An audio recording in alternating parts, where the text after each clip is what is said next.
So طيب, so we concluded last time. We finished the sections that we finished. We did Nawaqid al-Wudu.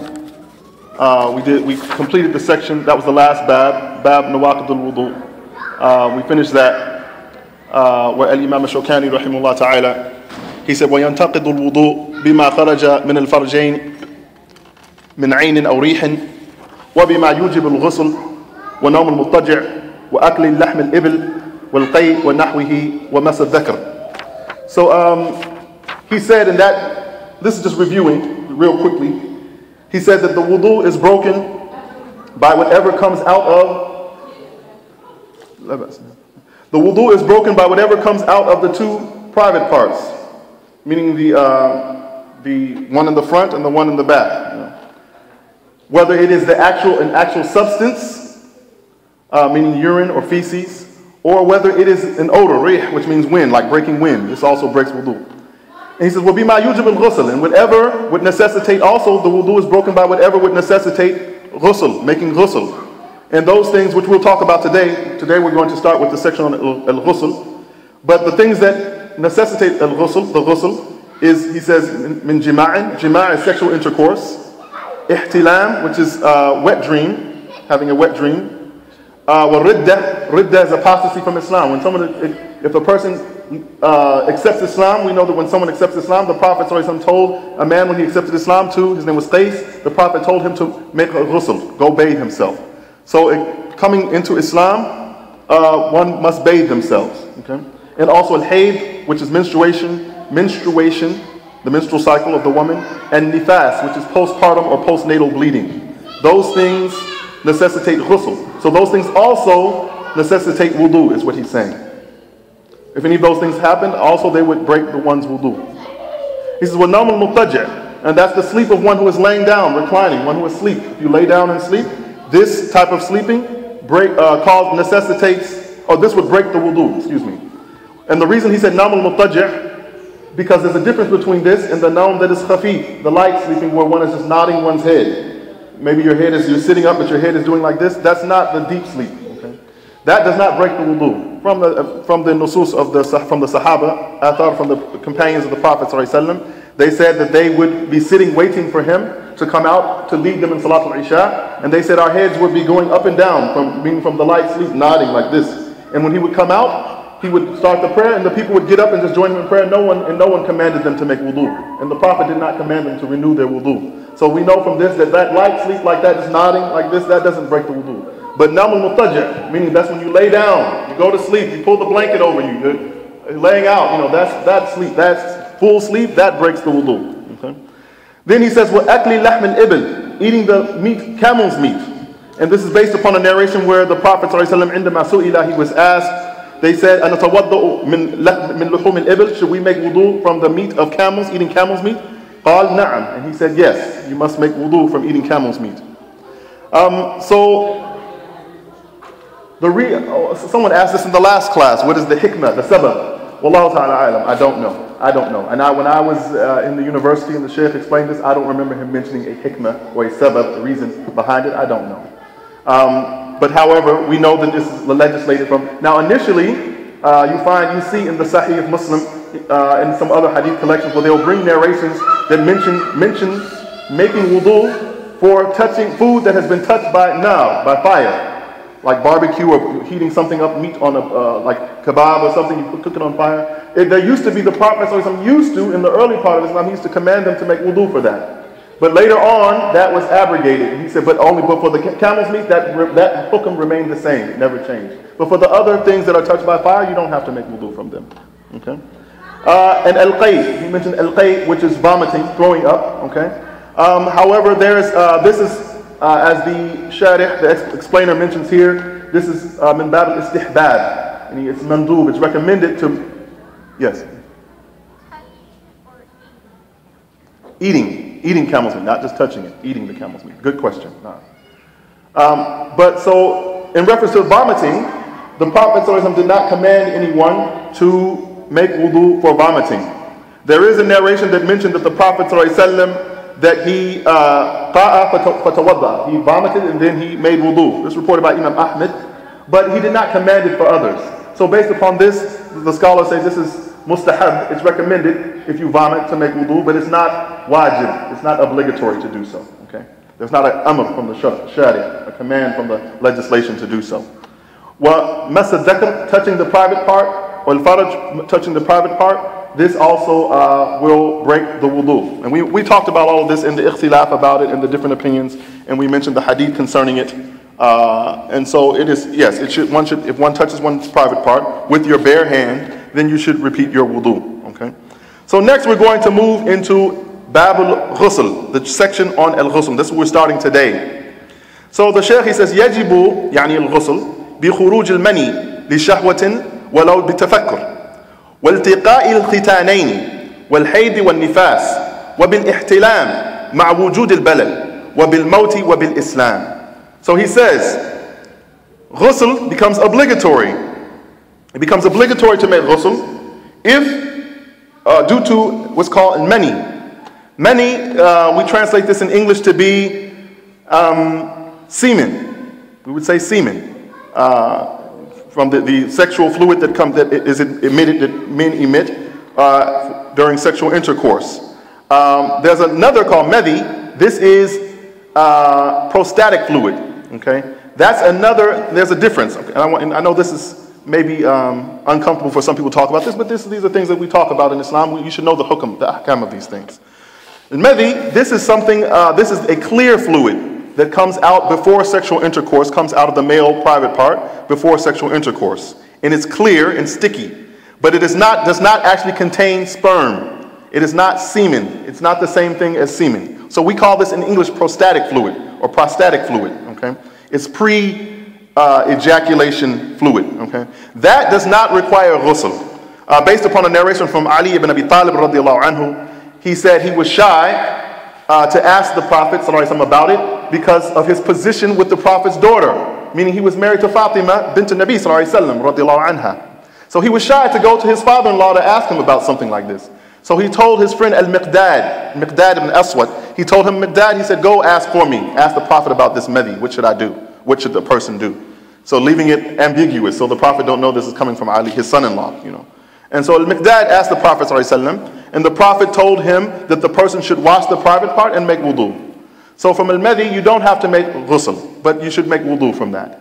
But if it is al-mani, this is the actual semen, the white, thick, ejaculated semen, okay, that carries sperm.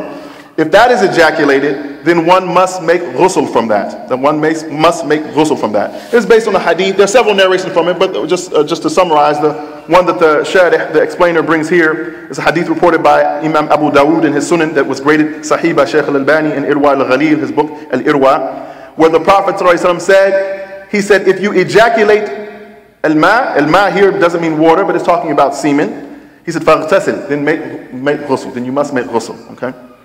And he said in the matan, it says لِشَهْوَةٍ, this is due to sexual desire, we'll say like this, sexual lust. If you ejaculate this due to sexual lust, he said, وَلَوْ بِالتَّفَكُّرِ, even if it's just thinking about it, even if you're just thinking about something sexual and you have an ejaculation, we'll say, even from that, then you must make ghusl. You must make ghusl. And then the next thing he says, وَبِالْتِقَاءِ الْخِتَانَيْنِ. And this means by the meeting of the two sexual organs, meaning when the male and the female sexual organs come into contact during sexual intercourse, then this also requires ghusl. Even if, the point here, the reason he's mentioning this separate from the first thing when mentioning al-mani is because even if the sexual intercourse takes place but there is no ejaculation, the climax is not reached. I'll just be honest, this is what it's talking about, okay? If that does not happen, but even just from having sexual intercourse, you still must make the ghusl. You must make the ghusl, okay? And he brings different narrations in the footnotes. One of them where the Prophet, is reported by Imam Muslim in his Sahih, where the Prophet ﷺ, he said, إِذَا مَسَ الْخِتَانُ الْخِتَانَ فَقَدْ وَجِبَ الْغُسْلُ. If the male private part touches the female private part, then ghusl becomes obligatory. It becomes obligatory to make ghusl. That's reported by Imam Muslim in the Sahih. And also with Al-Imaam At-Tirmidhi in his Sunan, or Jami' al-Tirmidhi, he brings a narration where the Prophet ﷺ said, إِذَا جَاوَزَ الْخِتَانُ الْخِتَانَ وَجِبَ الْغُسْلُ. If once the one private part, the male private part, enters the female's private part, then ghusl becomes obligatory. Ghusl becomes obligatory. And there's some of the scholars of the past, they didn't see this. They considered that only if ejaculation occurs. But this is proven wrong based upon, they said that based upon the narration of the Prophet ﷺ, where he said, إِنَّمَا كَانَ الْمَاء مِنَ الْمَاءِ, meaning you only have to make ghusl if ejaculation, semen is ejaculated. But Ubay bin Ka'ab, one of the Prophet's companions, radiallahu anhu, he said this was rukhsatun fi awwal al-Islam, thumma nuhiya anhu. This was something that was permitted at the beginning of Islam. In the early part of Islam, it was allowed for a man and a woman to have, who were married, to have sexual intercourse. And if ejaculation didn't occur, then they did not have to make ghusl. But later on, as Ubay bin Ka'ab radiallahu anhu, one of the companions of the Prophet ﷺ, he said, this was abrogated later on. After that, this was abrogated. This narration is in the Sunan of At-Tirmidhi, and Shaykh al-Albani graded it Sahih, it's authentic. And also Ibn Abbas has a similar narration where he said, إِنَّمَا الْمَاءُ مِنَ الْمَاءِ فِي الْإِحْتِلَامِ. He said this narration where the Prophet said making ghusl only occurs due to ejaculation, he said this is only talking about wet dreams, it's not talking about sex. Meaning if you have a wet dream, you should make the ghusl if you see the ejaculated fluid, okay? So inshallah, I hope that's understood, all right? So next he says, وَبِالْحَيْضِ. Hayd is the menstrual cycle of the woman. So when a woman is on her menstrual cycle, her period, as we say, when her period is complete, when she finishes the period, that cycle, she cannot return to prayer and the obligatory acts of worship until she first performs complete ghusl, complete bathing, okay? And then he says, وَبِالنِّفَاسِ. Nifas is the postpartum bleeding, or we say postnatal bleeding. So the woman, after she gives birth to a child, there's a period of some weeks that go by where she still has some bleeding that comes from her private part due to the childbirth, the vaginal birth. That bleeding prevents her from making obligatory prayers and so forth, okay? Its hukm ruling is just like the hayd, the menstrual cycle. But when she finishes that, when that bleeding stops, then she is to perform ghusl. She performs ghusl from that, okay? So then he says, وَبِالْإِحْتِلَامِ مَعَ وُجُودِ الْبَلَدِ. Yes, you have a question? No, that's a very good question. Ahsanti, that's a good question. The woman who is on her menstrual, the question is, does the woman who has postnatal bleeding, and also we'll throw in there the woman who's on her menstrual cycle, do they have to make up the prayers that they missed during that time? And the answer is no. The Prophet did not tell the women to do that. And there is a narration where a woman came to Aisha speaking about that, how to make up the prayers that she missed when she was on her menstrual cycle. And Aisha asked her, are you a Hururiyya? This is talking about of the women of the Khawarij. It's a sect called the Khawarij. These people were extremists. These people came after the time of the Prophet. They came out during the time of the Sahaba, and they were extremists. We say ghulat, mutashaddidun. They exaggerated in the religion beyond what the Prophet and the Sahaba were doing.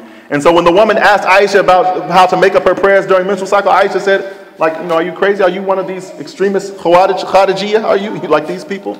She said, no, we were not commanded to make up. We used to have our menstrual cycle during the time of the Prophet ﷺ, and when we cleansed ourselves, we were never commanded to make up those prayers. So no, the answer is no. The prayers that the woman misses during that time, she does not make those up. No, not. During Ramadan, you have to make the fast. The fasting, exactly. Very good. Ahsanti, you're correct. Allah yubarak fiqh. So yes, during Ramadan, the woman is to make up the days she missed of fasting. This is correct. The woman is to make up those days that she missed of fasting due to menstrual cycle or what have you. Okay. So the next thing he mentions, he says, وَبِالْإِحْتِلَامِ مَعَ وُجُودِ الْبَلَدِ, that the person must make ghusl, complete bathing, if they have the wet dream. Okay, we say nocturnal emission.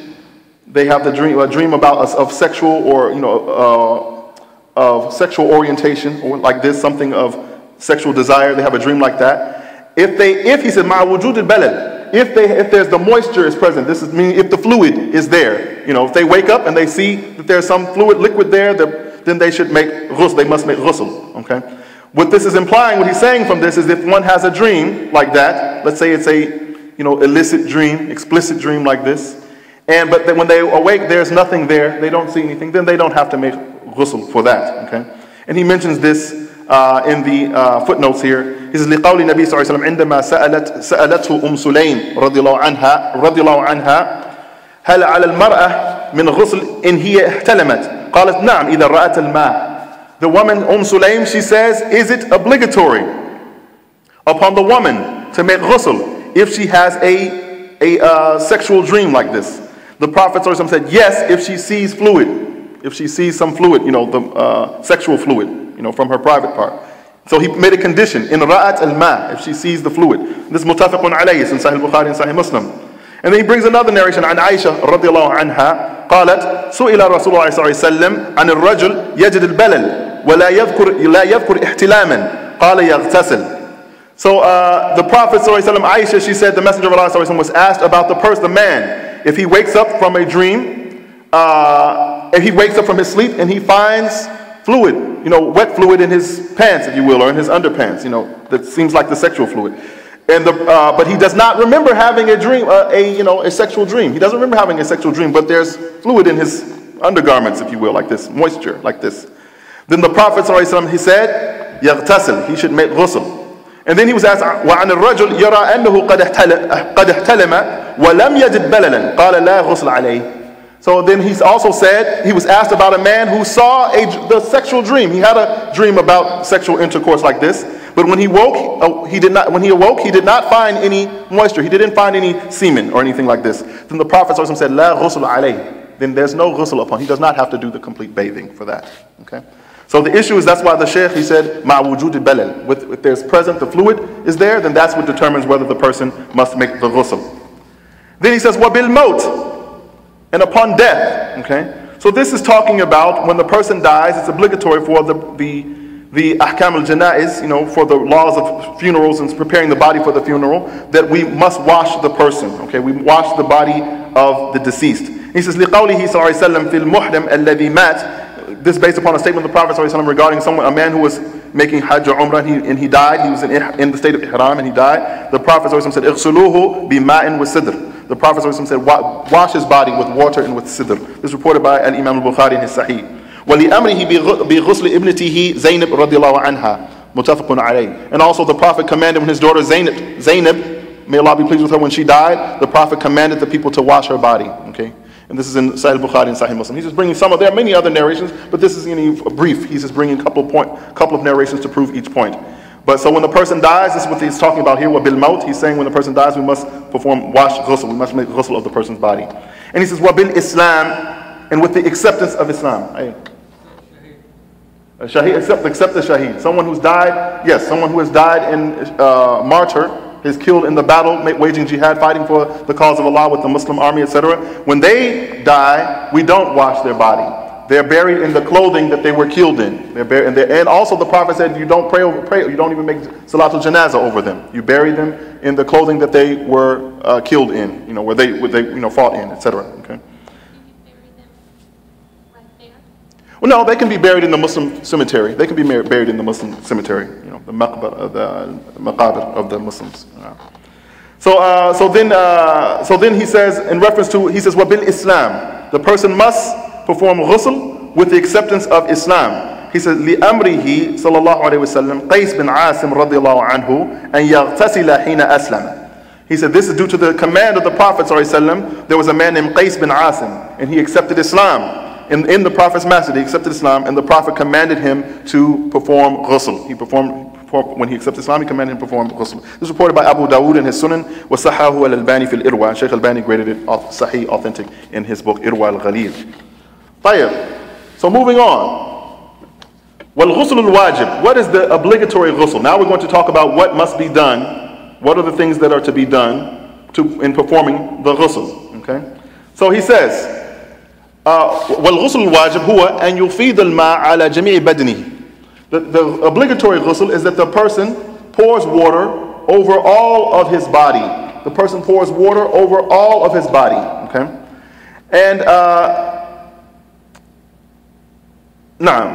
And so then he goes on to say, أَوْ يَنْغَمِسَ فِيهِ. He says, or the person can dip himself in the water.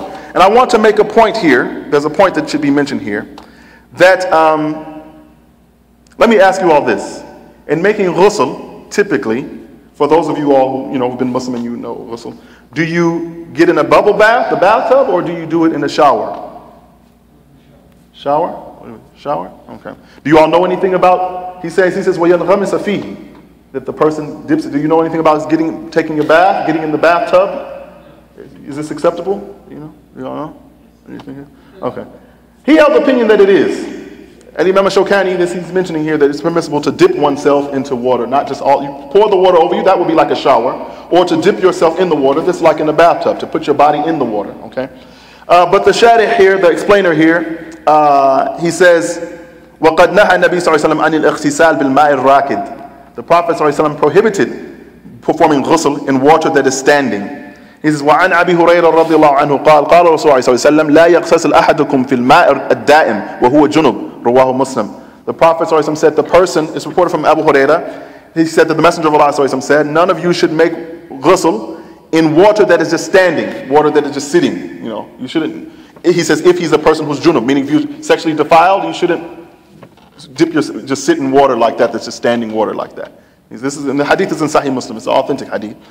But I'll say this, the issue is that the water should be flowing water, okay? So for example, let's say a person, they're camping, they're on a camping trip. We're going to just make up some issue in our mind, you know. We're on a camping trip, we're going hiking, and then we're going to camp out in the woods for the evening of Muslim Boy Scouts or Girl Scouts or what have you, you know. So let's say the camp counselor, he has, you know, ihtilam, you know, he has a wet dream, okay? And so he has to, you know, he can't just pray with the people and he's junub like this, defiled. He has to make ghusl, okay? And there's a river nearby, okay? Can he make ghusl in that river? Yes, yeah, he can make ghusl in that river. It's flowing water. It's, you know, yeah. Like, inshallah he can, inshallah. That's be, inshallah, it's no problem.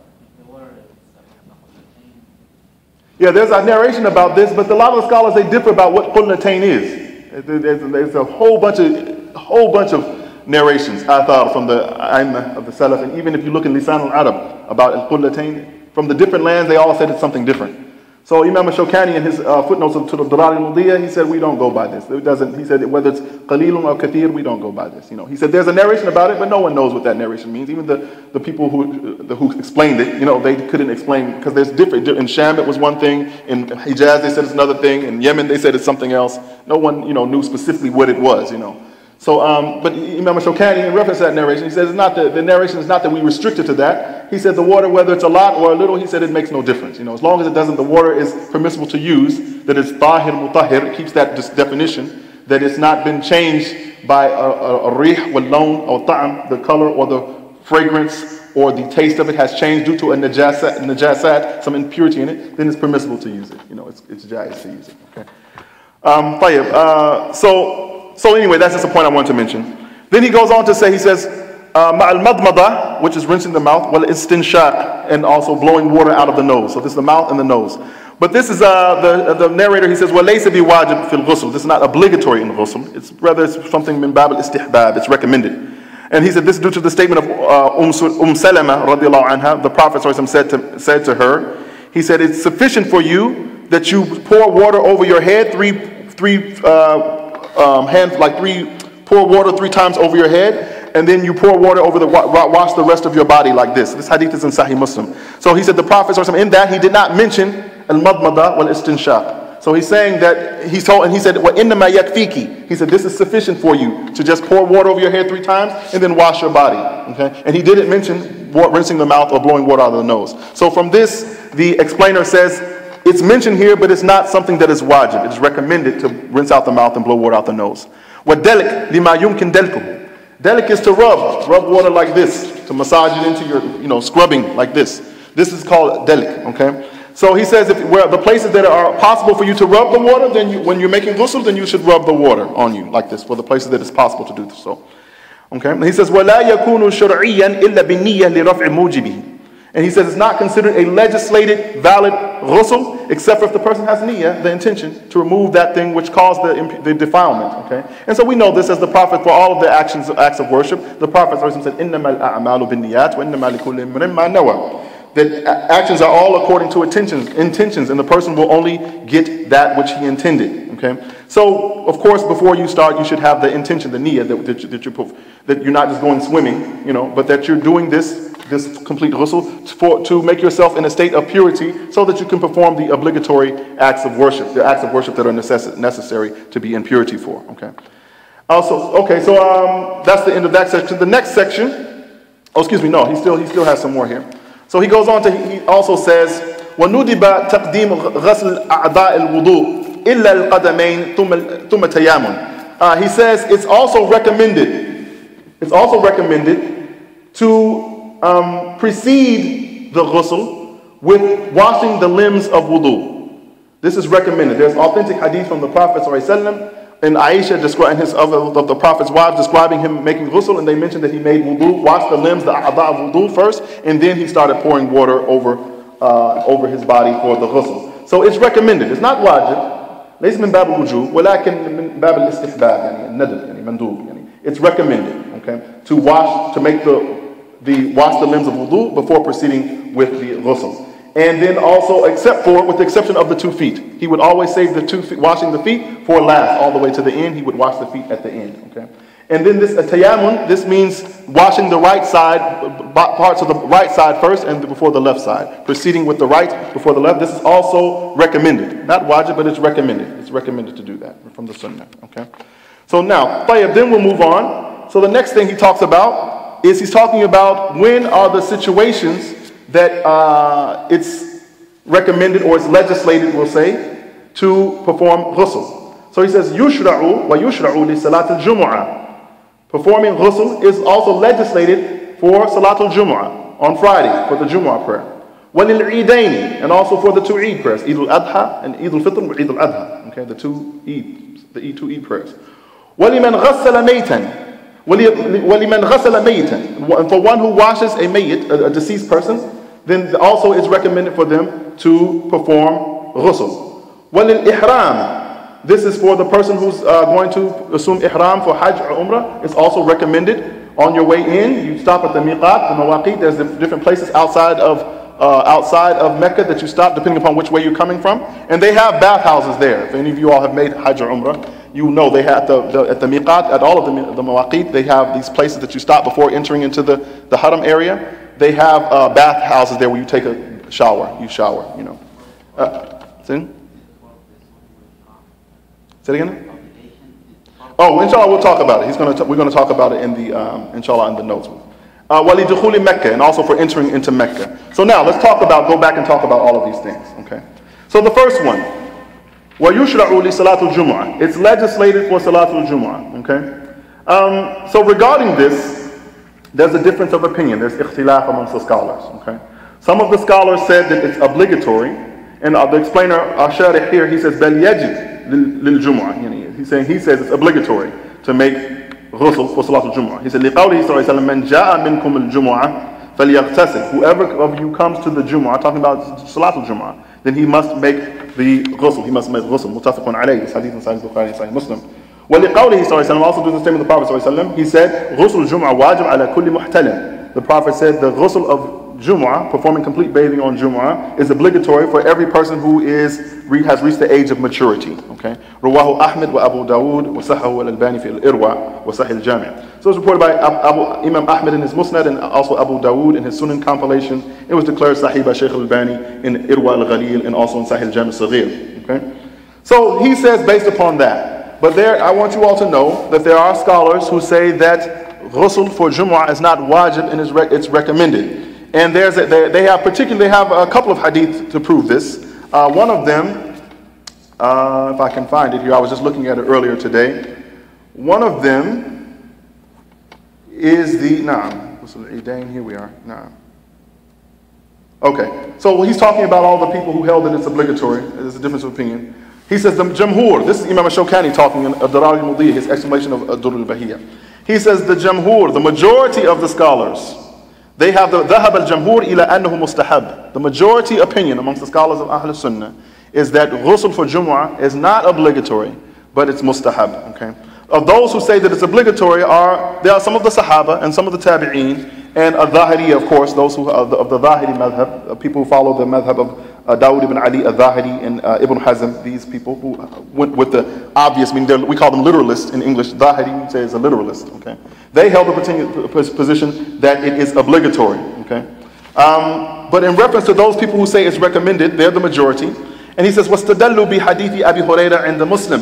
And they use as a proof the hadith of Abu Huraira that is in Sahih Muslim, where the Prophet ﷺ, he said, "Man tawadda'a fa ahsan al-wudu thumma ata al-jum'a fastami'a wa ansata ghufira lahu ma bayna al-jum'a ila al-jum'a wa ziyadatu thalathati ayyam." Okay?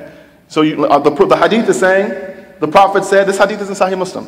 He said, whoever performs wudu, and he makes his wudu well, he does his wudu well, then he comes for the Jumu'ah prayer, and he listens and he doesn't let his mind wander. He pays attention to what's being said.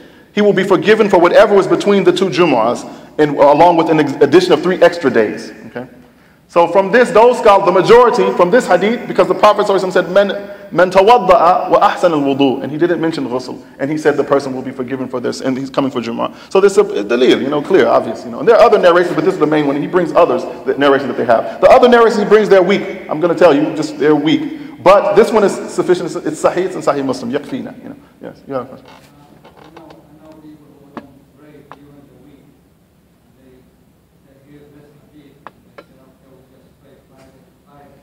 This is no. These hadiths where the Prophet always said, "Ghufira lahu ma taqaddama min dhanbihi," or hakadha, with these type of words, alfaz. This is for as-sagha'ir, laysa lil-kaba'ir, laysa lil-kaba'ir. And leaving tark as-salah, this is min kaba'ir.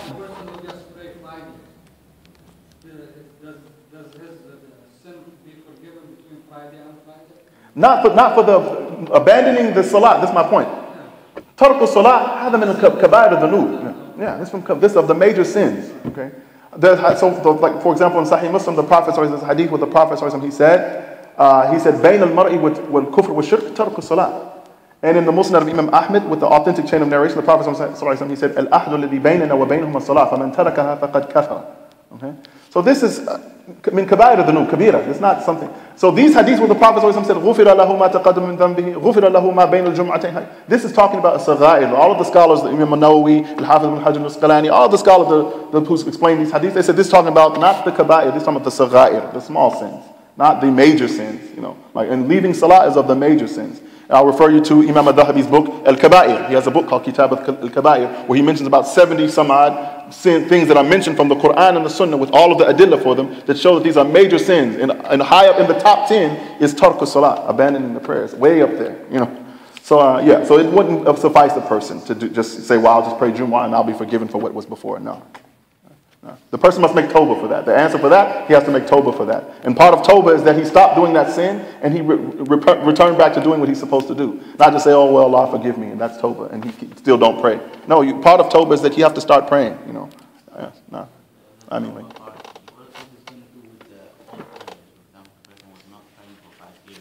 Yeah, so the scholars differ about it. Some of the scholars say he should try to figure out, like Sheikh bin Baz, rahimahullah, was one of them. Say he should try to figure out what he missed and try to calculate it the best as he can and try to make up those prayers, sometimes, because it's like a debt, a dain he owes to Allah subhanahu wa ta'ala. Other scholars said, no, he just makes tawbah to Allah for that and he won't be able to make all that up. Shaykh al-Islam ibn Taymiyyah has a statement like this, rahimahullah. He has a statement like this, that the person, what he missed of the prayers, meaning that he intentionally missed. We're not talking about someone who slept through the prayer or he forgot to pray or something like this. We're talking about the person who intentionally said, I'm not praying, and he went for a long time like this, months, years.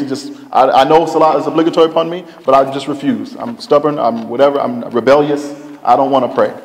They say, some of the scholars say the person can never make that up. You can't make that up. You just make tawbah. You have to make tawbah to Allah for that and come back to Islam. Because they said when you do this, some of the scholars say this is kufr. This person who does that, he's not even Muslim anymore. Some of the scholars say like that.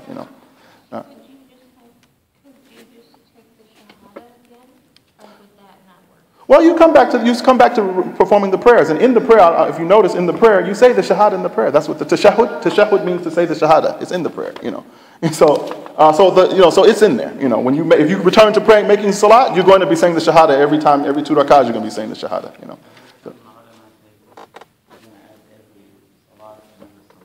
Yeah, like a way to kind of do it, that way until you think you've caught up to where you should be. Yeah, and you just do. They say you do your best to try to measure out the amount. Allah ta'ala alam, Allah knows best, May Allah keep us all firm, our feet firm upon Islam, and keep us firmly in practicing the arkan, the pillars of Islam. Ameen. So that's in reference to the ghusl of Jumu'ah. And then also in reference to that for the Eidain, he brings a narration that's from Ibn Majah, but it's da'if, and he brings some other narrations as well, where it's reported from some of the Sahaba that they would perform ghusl for the Eid, or the ghusl for the 2 Eids. One of them he has here is Abdullah ibn Umar. There's a narration from the Prophet ﷺ about it that's in the Sunnah of Ibn Majah, but the hadith is da'if. But there are enough of the companions that were reported to do it, and some of them they said that they got that from the Prophet ﷺ, and he's mentioning all of these narrations. It's too much I don't want to read through every last one of them, but there's evidence to show that it's recommended. Not obligatory, but it's recommended, min bab al-istihbab again, to make ghusl for the Eid. If you don't make ghusl for the Eid, your Eid is valid. It doesn't nullify your Eid, but it's recommended before Eid that you should wear your nice clothing. These are all the things of the mustahabbat, those things that are recommended for going to Salatul Eid. You know, one of those things is that the person wears their nicest clothes, that they brush their teeth, they put some fragrance on, they make ghusl. All these are recommended things for the Eid from the sunnah acts of the Eid, but they're not obligatory. If a person comes to the Eid and they just make ghusl, make wudu, that's acceptable. No. The scholars differ about it, and so we'll come to it. All of this is, we haven't got to Bab's the Salat yet, but there's a difference of opinion about it, but we'll talk about it when we get there, but there's a difference of opinion about it, So the next he says, وَلِمَنْ غَسَّلَ مَيِّتًا, for the one who washes the deceased, the body of the deceased. And he also says for this, istihbaban, this is recommended, it's not wajib. لما رواه الدار قطني عن ابن عمر رضي الله عنهما قال كنا نغسل الميت فمنا من يغتسل ومنا من لا يغتسل وصححه الألباني في الجنائز في أحكام الجنائز. So in this narration he brings from Abdullah ibn Umar that was reported by Al-Imaam Ad-Durar in his Sunan collection. He said that Ibn Umar said, we used to wash the bodies of the deceased people, and from amongst us there were those who would make ghusl after doing that, and from amongst us there were those who would not make ghusl after doing that, meaning that it was understood that it wasn't obligatory. You could do it, some of the Sahaba would do it, some of them wouldn't, and no one had any problem with that. There was no arguing or anything about that. Okay.